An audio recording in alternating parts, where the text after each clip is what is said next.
Hi guys, today we are talking about Funmilayo Ransom Kuti, the Lioness of Lisabi.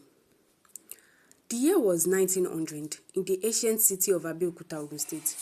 A baby girl named Frances Abigail Funmilayo was born into a respected Yoruba family. No one knew that this little girl would grow to challenge colonial powers, kings, and unjust system.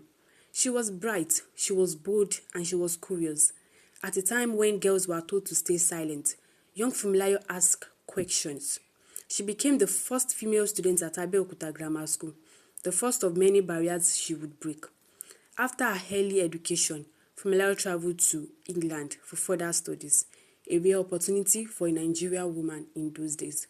There she was exposed to Western ideas of women's rights and freedom. When she returned home, she dropped her English name Frances and proudly embraced her Yoruba identity, Funmilayo.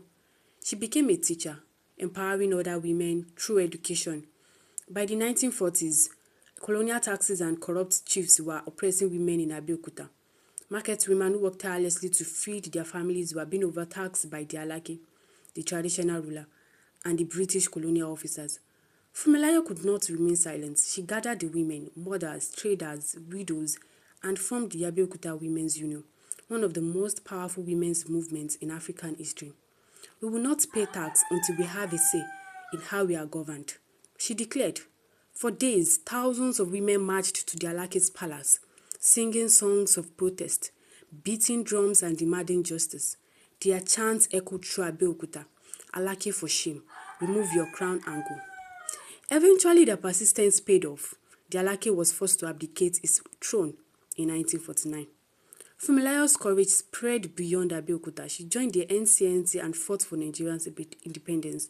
She campaigned for women's right to vote long before it was recognized. She spoke at international conferences, meeting leaders like Kwame Nkrumah and Queen Elizabeth II. The press called her the Lioness of Lisabi, a fearless defender of justice. At home, Funmilayo was raising children. Among them was Fela Anikulapo Kuti, who would later become one of Africa's most famous musicians and political activists. From her, Fela learned courage, rebellion, and truth. She taught him to fight oppression through words and heart. Their home became a symbol of resistance and freedom. Even in her old age, Funmilayo remained unbroken.